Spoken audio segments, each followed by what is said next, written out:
It seems no one is talking about it, yet it's happening right in front of our eyes. The most awake, most self-aware people, those who have spent years doing inner work, are quietly stepping off the stage. Not with anger, not in rebellion. They're simply turning down their visibility. They mute notifications, leave social media, let go of careers with a gentle hand, drift away from crowded connections, and return to fewer, truer bonds. When you ask, where did they go? You're met with a kind of silence, and a part of you whispers, is something wrong with me? No. Jung pointed to this long ago, the necessary withdrawal. In a moment, I'll show you why this is not escape, but the psyche's survival reflex. The public face of society is rules, reason, rituals, politeness, but its hidden engine is the collective unconscious. Shared illusions, mutually agreed upon innocent lies, the tacit contracts that cover the shadow so no one has to touch it. The system functions only if these things continue unquestioned. And that is not a bug, it is the design. When a person truly wakes up, they see behind the scenery. They hear the fear that hides beneath what's presented as truth, the shame woven through fancy moral phrases, the power plays that leak beneath casual conversation. Then something begins to crack inside. Once you've seen, you cannot unsee. From that point on, joining the normal doesn't cause a metaphorical ache. It produces a somatic one. Tightness in your chest, a knot in your throat, an invisible weight across your shoulders. The first gift of wakefulness is often pain, because truth reverberates through the body before it can be named by the mind. Jung recognized this in himself first. It wasn't snobbery, it was sensitivity. Normal social interactions became increasingly unbearable. Imagine being the only awake person in a room where everyone else is sleep-talking. Every sentence contains a role, every smile a mask, every opinion a shadow that's been pressed down. The language of wakefulness and the language of the collective sleep may use the same words, but they do not say the same thing. So eventually, conversations turn into a silent translation marathon inside you, turning depth into surface and surface back into depth. That invisible labor exhausts you, because in each interaction you end up carrying both yourself and the other person. This is not condescension, it is attunement. As consciousness grows, the unconscious projections of others become palpable in your body. They seep in like heavy air, a vapor you can't see but you can feel. Crowds become tiring not only because they are loud, but because they carry weight. That's why social media is often the first place to go, because it's a 24/7 shadow projector. Every scroll leaves a small cut. Every comment leaves a fresh sting. People hurl their own shadows at one another and then fight in the name of truth. For someone who has woken up, this becomes intolerable. It's hard to knowingly participate when your eyes are watching the shadow play and your body is begging to step back. Does this mean abandoning society? Your inner voice asks. The answer isn't simple, but it is clear. It's not about what you're leaving. It's about what you're safeguarding. If you don't protect your wakefulness, the inner flame fades fast. On Jung's map, an important threshold opens here: persona and self. Persona is the mask society expects from you. The professional at work, the harmonious one at home, the reasonable one in your circle, the acceptable person on a screen. Before you wake up, the mask feels like oxygen. Afterward, you realize it's a filter, sometimes one that doesn't even allow the air of your essence to enter. It boxes you into something manageable. Once you've touched your essence, returning beneath the mask feels like psychological suffocation. Every meeting becomes a little performance. Every family dinner a delicate rehearsal. Every difference of opinion a tug on your identity from off stage. Remember the break in Jung's own life. The appropriate role could no longer carry him. To protect what was true, he took distance from the city, the profession, the crowds. His tower by the lake was not a romantic escape, but a workspace. For years, he labored with dreams, stones, fire, and silence. Sometimes, to protect your essence, you have to usher your role off stage. That isn't misanthropy, it's the preservation of your humanity. It's not stepping away until you become something, but stepping away while something is becoming. You refuse to let the inner process be interrupted by outer noise. Consciousness gathers itself in quiet. Wakefulness isn't just facing your personal shadow, it's being able to look at the collective shadow with naked eyes. The more you accept your own darkness, the more it tortures you to watch society smear its darkness onto others.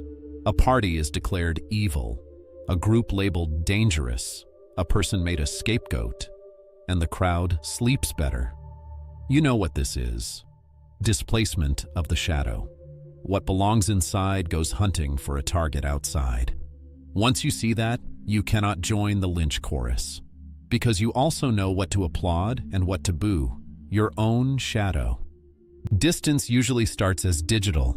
Notifications go off, the scrolling slows. I only open it for work becomes true. Then comes social distance. This conversation drains me. This meeting isn't real. In this gathering, I lose myself. Then identity distance. I am not this role anymore. Withdrawal begins here, not as a door, but as a corridor. It's not a single decision, but a series of decisions. The ground you stand on changes step by step. One day your phone stays on silent. The next day your calendar simplifies. After that, certain relationships close by themselves. From the outside, it looks like you've vanished. On the inside, it's the first time you've ever been visible. Isn't that running away? Let's be precise. Running away is distancing to avoid a reckoning. Withdrawal is distancing to deepen one. Running away freezes energy. Withdrawal gathers it. Running away makes fear bigger. Withdrawal makes the center bigger. How do you tell the difference? If you soften after you step back, you're on the right path. If you harden and grow bitter, there's avoidance. Withdrawal isn't abandoning responsibility, it's simplifying responsibility. It's saying yes, not to everyone, but to the places you are truly called. It may look like shrinking outside, growing inside, but in truth, it's concentrating within so you can be precise without. On Jung's map, this phase carries the hermit archetype, the period of necessary solitude for the conscious person. It doesn't mean you must move to a mountaintop. Sometimes it's a radical simplification in the middle of a big city. Fewer screens, shorter lists, more selective relationships, more honest no's.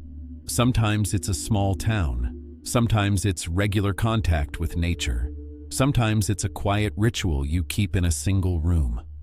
The place changes, the logic stays. Step outside the noise so you can hear what's inside. When the outer oscillation calms, the inner rhythm emerges. And that rhythm is the metronome of individuation. The invisible cost of staying awake is high. Jung called this psychological labor. Not getting dragged into others' projections, not letting transmitted emotion park in your body, not becoming a magnet for drama, not canceling yourself in the name of peace, telling the truth without losing compassion, and keeping compassion without sacrificing truth. You make micro-adjustments constantly. Each adjustment burns energy. Over time, the fatigue stops being just tiredness and edges toward depletion. Medicine finds nothing because it's not an illness. It's the strain of carrying consciousness in an unsuitable environment. The remedy isn't more effort, it's less exposure. That takes courage. The courage to be quiet, to slow down, to choose. So withdrawal becomes a voluntary energy economy. You learn to keep your waters at the source. Instead of pouring yourself into a vast, sandy soil, you fill a smaller pond first. There you clear, you watch the silt settle. Then you flow again. But now the aim is depth, not breadth. Fewer people, but more truth.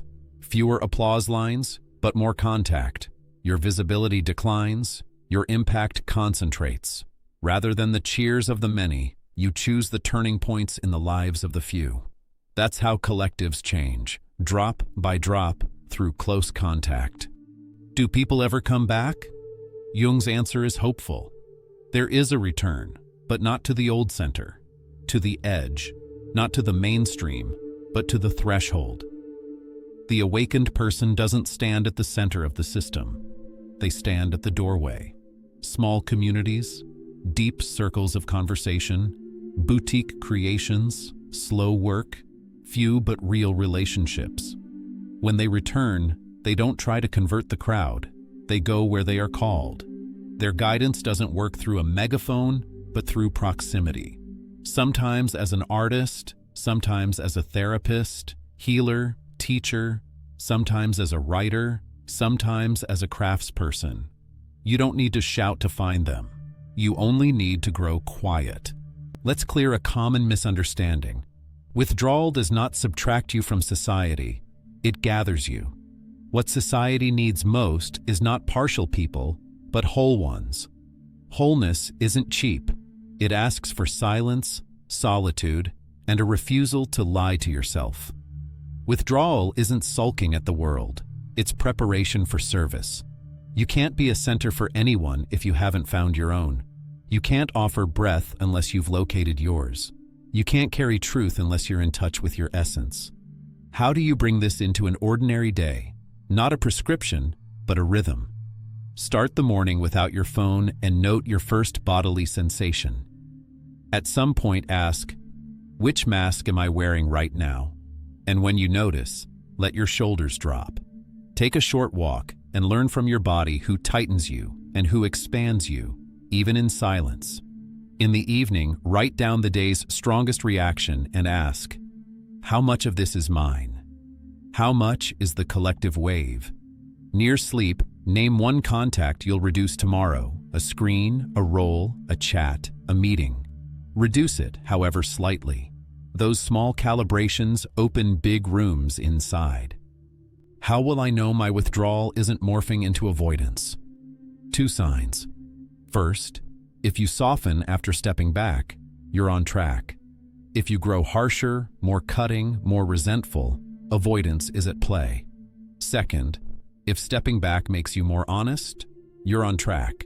If it multiplies your excuses, you're not. Withdrawal isn't giving up responsibility.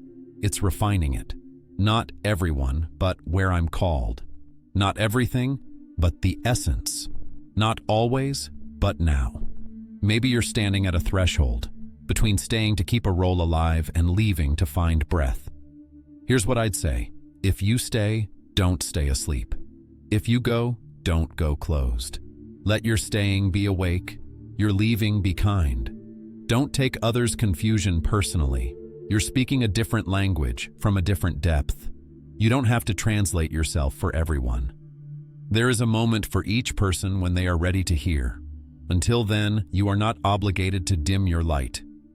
Is there a voice inside that says, enough? Maybe it says, disappear for a while. You're not the only one who hears it. This is a wave. Not everyone will move at once. Pioneers go first, quietly. They turn off notifications, clear calendars, put a few things in a box, lighten a life that had grown heavy. Not because they're hiding themselves, but because they're protecting their essence. For a time, they become less visible. Then, when it's time, they return with another tone. That return isn't to the old me, but to the essential I. And the place they take up in society is exactly where they're needed. The edge, the threshold, the border. Change doesn't begin in the noise at the center. It starts in the silence at the periphery. Let me sketch a few scenes. Picture an executive. For years, they've said the right things in conference rooms, smiled at the right times, called the right people, and agreed with the right opinions.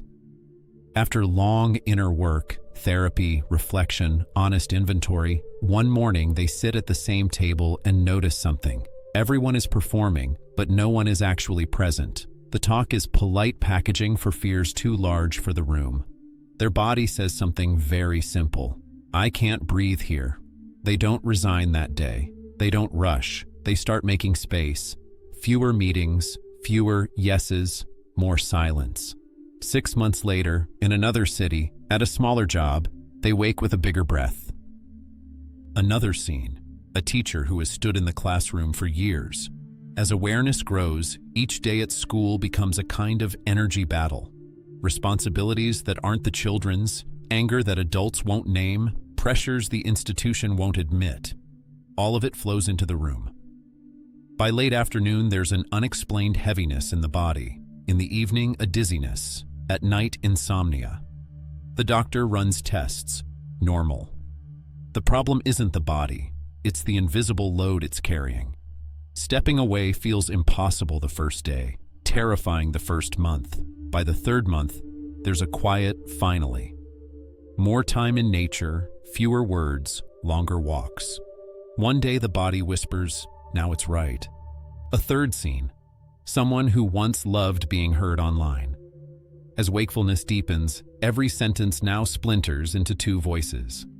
One says, the algorithm wants this.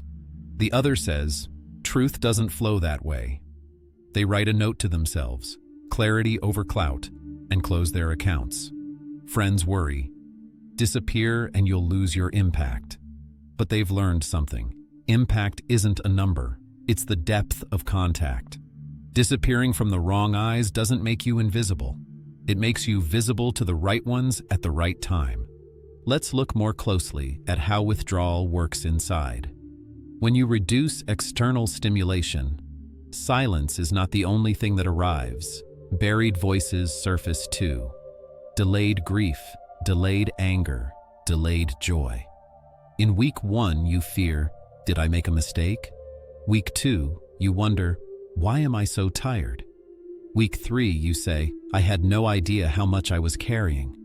This is where withdrawal is most often mistaken for avoidance. But this is where you must stay, because here the psyche offers its most precious gift. The old noises fade and the truest voice rises. That voice doesn't say much, but when it speaks, it lands. Your relationships change as you center. First, the large, chattery gatherings thin out. Then the we can talk about everything friendships narrow to the few subjects that are real. Some people drift away, others grow closer. You don't pretend to be unbreakable. You learn the boundaries of your vulnerability. You stop hiding behind, this is just how I am, and say instead, this is what I choose. You draw boundaries not to punish others, but to protect the life within you. Saying no to someone is not rejecting them. It's aligning with your center. Shadow work becomes subtler at this stage. The crude projections are easy to catch. The issue now is the benevolent-looking shadow. I'm just telling the truth while you dominate. I only want to help while you control. I just want peace while you avoid conflict. Withdrawal places these fine shadows under a microscope. Rather than joining the shadow plays outside, you change the choreography inside. And that interior shift changes your participation outside. You speak less but more clearly. You appear less but more authentically. From an energy perspective, the picture is plain. Remaining conscious in ordinary settings requires extra processing power, filtering signals, guarding boundaries, placing emotions where they belong. Withdrawal closes unnecessary processes and reboots the system. That isn't a vacation, it's maintenance. With maintenance, capacity increases in a way that lasts. What about our debt to the collective? A fair question. Of course, there is a debt, but repaying it doesn't mean self-erasure. When you give from your center, you don't deplete, you nourish. The farther you are from center, the more every act of giving leaves a hole, so you either give more to cover it or grow angry with someone for not filling it. Withdrawal is cleaning the source of your giving. Then what you give is not a burden, it's a gift. Consider the return from another angle. The hero's journey reminds us of 3 stages: the call, the initiation, the return. The call is the feeling. Something is missing here. The initiation is the withdrawal itself. Rehearsal room, laboratory, tower. The return carries a gift. You measure the return not by how many people you speak to, but by how many wake to truth because of it. Sometimes that gift is a book. Sometimes it's a small workshop. Sometimes it's a single honest relationship with a patient. Less but truer. And the weight of that truth is tangible. Social echoes are inevitable. Why aren't you like you used to be? Why are you so quiet? Why won't you come with us? Behind these questions is often fear. Your change throws light on the places others refuse to change. You are not obliged to convert anyone or to explain yourself. Saying this isn't right for me right now is not a rude rejection. It's a compassionate yes to your own life. Over time, people read this. Those who can't will drift away on their own. That's good too. Space opens, breath expands. Let's not romanticize withdrawal. It's hard. Waves of loneliness come. Old roles call you back. This is not the world giving up on you. It's you refusing to give up on yourself. In the short term, you lose some glitter. In the long term, you build a life that's simpler but steadier at the center. Here is the paradox. Wakefulness seems to isolate you, but it actually opens the door to deeper bonds. Your reasons for bonding change, not for approval, but for truth. Not from fear, but from love. Not from lack, but from the desire to share. Post-withdrawal bonds are fewer, but they carry. Being a great difference in the lives of a few becomes more fulfilling than being a small influence in the lives of many. Know this as well. Withdrawal is not a one-time decision. It is cyclical. Life will invite you back to it at different stages. Each call asks for a new shedding, a new simplification. The first time you let go of objects. The second time, of roles. The third time, of beliefs. The fourth time, you find the calm of not needing to know. Each cycle brings you closer to your essence. If this has lit a spark in you, try a simple practice for the next 7 days. Each morning, ask one question. Where can I remain without betraying myself today? At day's end, write one sentence. Today I said no to this, and I felt lighter. After 7 days, map the places that lightened. That map will draw the corridor you need to walk. Don't be afraid. Every corridor ends at a window. The light that enters from that window isn't from outside. It rises from within. Let me end in Jung's voice, or as close to it as I can. Withdraw, but with consciousness. Disappear, but with intention. Be silent, but stay alive. Because the aim is not to become invisible. It is to magnify what is invisible into something that can be seen. Not to abandon the world, but to touch it from a new place, in a new tone, at a new depth. Perhaps that begins here, now, with you. If you can hear the quiet yes inside, you are not alone on this path. On this channel, we'll keep walking the individuation journey along Jung's map, step by step. In the next episode, we'll explore how to turn withdrawal into a genuine integration ritual without bypass. Boundaries, silence, simplicity, continuity. One last reminder, what's asked of you is not disappearance, but discovery. And sometimes the first step to finding yourself is a single step back from the world. Not in anger, not in pride, in awareness. Because the great ally of consciousness is not the crowd, it is silence. Silence is the inner courtyard of a sturdy, unseen tower, where an awake person keeps their deepest breath. There, you grow. There, you gather. And from there, when you are called, you return, different in your being, and you touch the world in a way only you can.